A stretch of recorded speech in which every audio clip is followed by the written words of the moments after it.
Olá, pessoas felizes do sétimo período. Tudo bem com vocês? Estão se guardando bem em casa? Estão se protegendo? Estão se cuidando?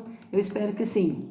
Bom, nós estamos afastados fisicamente, mas online, virtualmente, nós podemos nos comunicar, podemos conversar um pouquinho e aí a gente vai continuar fazendo isso na nossa disciplina aqui no ambiente virtual.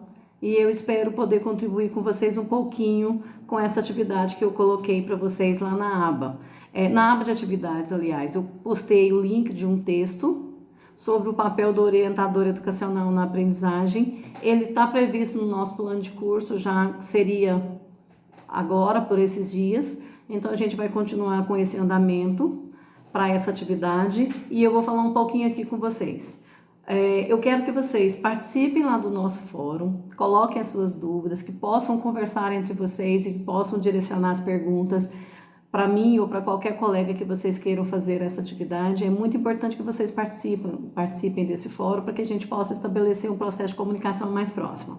Bom, o texto está lá. E eu vou fazer agora umas pinceladas sobre esse assunto. É claro que não vai dar, eu pretendo fazer um vídeo curto, não se preocupem. Não vou falar horas como eu costumo falar na sala de aula presencial, mas eu pretendo falar rapidamente com vocês. O orientador educacional, ele é um sujeito que foi construído historicamente, é uma função, uma profissão que foi construída historicamente. Claro, assim como todas as outras funções no âmbito da escola ou da educação.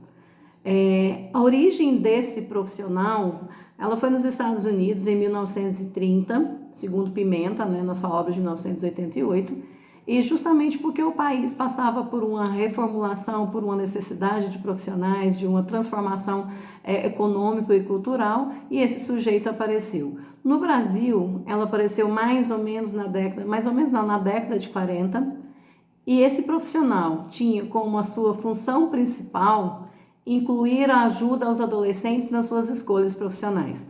Também por conta de um cenário educacional e econômico-cultural que nós vivíamos na década de 40, pós-guerra, Revolução Industrial, necessidade de mais pessoas no mercado de trabalho, e aí surge então esse profissional.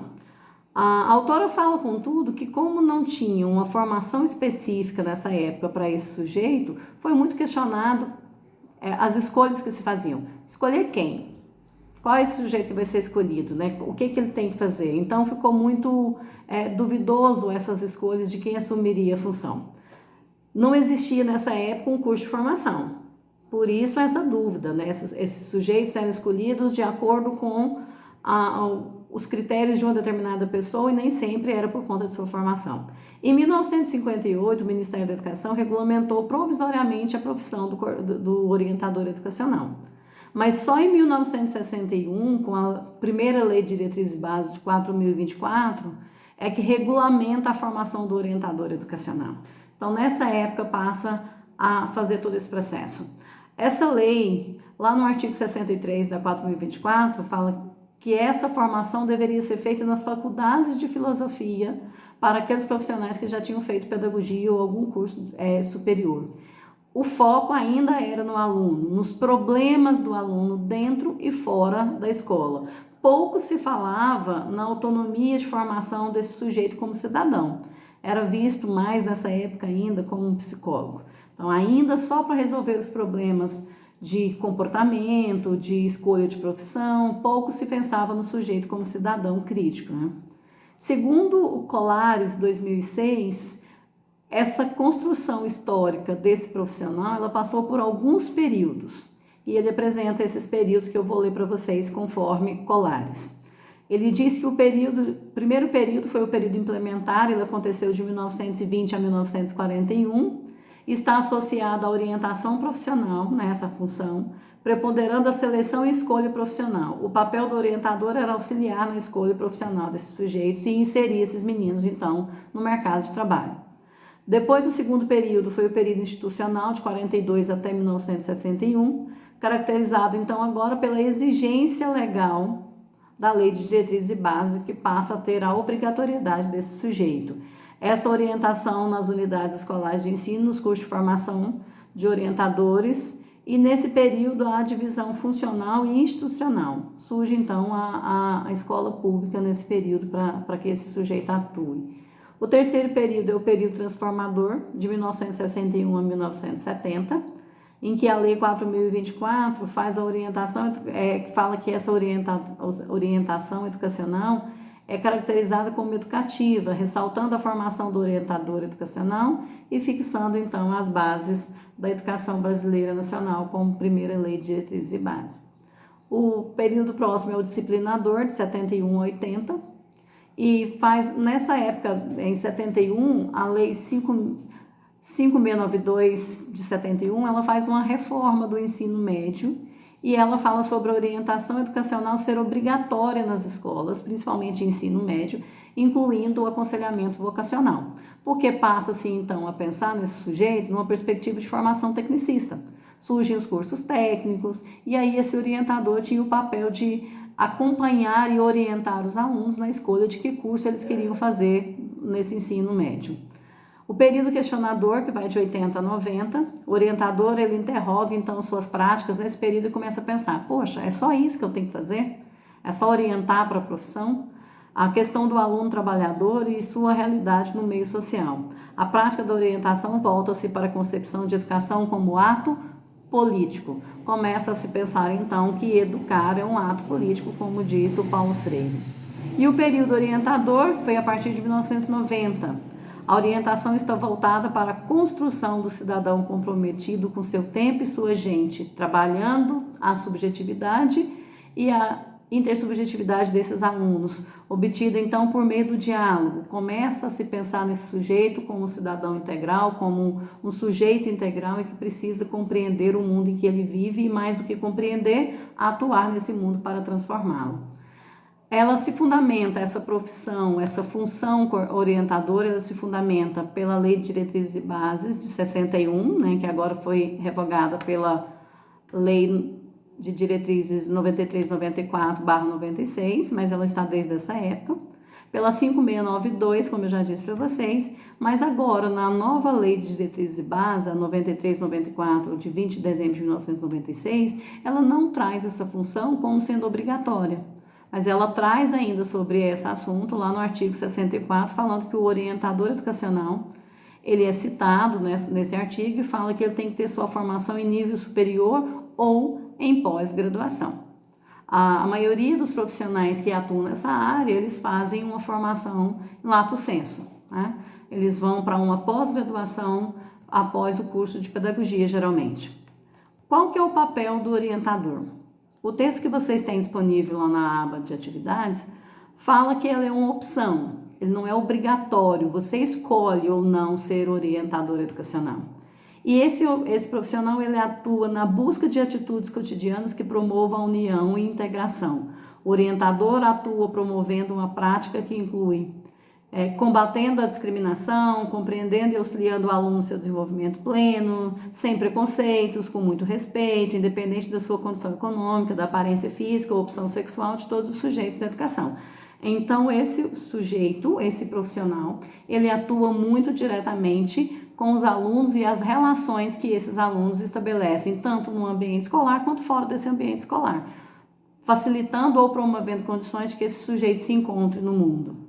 A Lei de Diretrizes e Bases ainda fala que a formação dos orientadores deve acontecer em cursos de especialização, pós-graduação, área de educação. É nesta área que acontece. Por que nesta área? Porque é aqui nesta área de educação que acontecem as estratégias da organização escolar, onde a ação do orientador educacional vai acontecer e visa uma plena interação do aluno com o espaço escolar, sempre com o apoio da família e da comunidade. A escola, então, passa a ter responsabilidade na formação integral desse aluno. Para tanto, o orientador busca em seu trabalho informações sobre a realidade dos alunos, em que tipo de sociedade que ele está inserido. A partir do levantamento desses dados é que ele começa a fazer a proposta pedagógica da escola para buscar os melhores meios e formas de que esses alunos se desenvolvam. Então, a articulação do trabalho do orientador com o coordenador pedagógico e com a direção da escola, com professores, ela se dá muito mais nesse meio de descobrir meios, formas, onde que esses meninos estão ou não estão, para que se faça melhor esse processo. E são 3 indicativos importantes para isso. Impõe para quem faz essa função, uma habilidade de comunicação, de argumentação e de reflexão muito grande nesse processo. E aí, esse sujeito, ele não pode ser considerado um coordenador, ser confundido com um coordenador, porque eles têm funções diferentes, embora estejam diretamente articuladas. E ele atua muito próximo nessa gestão democrática. Quando existe esse profissional dentro da escola, ele faz parte da equipe gestora. E ele precisa estar muito bem articulado com o coordenador pedagógico, com o diretor, com o coordenador geral, com os professores, com todos os alunos e, claro, com a comunidade. Mas a função dele não é a mesma. Eu vou trazer aqui muito rapidamente para vocês o que é a função de cada um desses sujeitos. Deixa eu só ver se eu encontro aqui. Ah, tá. O coordenador pedagógico, eu vou pontuar um e pontuar o outro. O coordenador pedagógico, ele é responsável pelo direcionamento e acompanhamento do trabalho pedagógico realizado na escola. Ele atua para ajudar os professores a encontrar as melhores formas de otimizar a aprendizagem dos alunos. Outra função do coordenador pedagógico é participar da elaboração do projeto político pedagógico, acompanhar o cumprimento do PPP, avaliar os materiais didáticos utilizados pelos professores para garantir o cumprimento dos objetivos educacionais, garantir a organização dos registros do trabalho pedagógico, com plano de aula, provas, diário, todos esses processos de registro, acompanhar o trabalho dos professores por meio desses planos, avaliar junto aos professores o desempenho dessas turmas, e aí a gente também faz relação com as políticas de avaliação externas, sugerir intervenções pedagógicas para melhorar a aprendizagem de todos e realizar reuniões de pais e mestres junto aos professores. Claro que muitos outros, né? Coordenador pedagógico faz muito mais do que isso, como vocês já leram no texto anterior e já descobriram na pesquisa que vocês fizeram ou vão fazer agora assim que retornarmos às aulas. Como função do orientador educacional, o texto traz como mediador que auxilia na articulação entre docentes, pais e alunos. Auxiliar a escola a organizar e colocar em prática a proposta pedagógica, ouvir, orientar e dialogar com alunos e professores, contribuir para o desenvolvimento pessoal do aluno, atuar junto ao professor para compreender o comportamento dos alunos, participar da realização do projeto pedagógico, ajudar o professor a lidar com a dificuldade de aprendizagem dos alunos, porque ele faz aquela busca de dados que eu disse para vocês antes, e principalmente mediar conflito entre os alunos e professores. Quando existem esses dois sujeitos na escola, o coordenador e o orientador, eles quase que, não vou dizer dividem, porque não tem uma divisão exata, não é nem didática, mas eles compartilham esse trabalho a ser feito junto aos professores e os alunos, que facilita a vida de cada um. Em Anápolis, a gente não tem nas nossas escolas públicas o orientador educacional.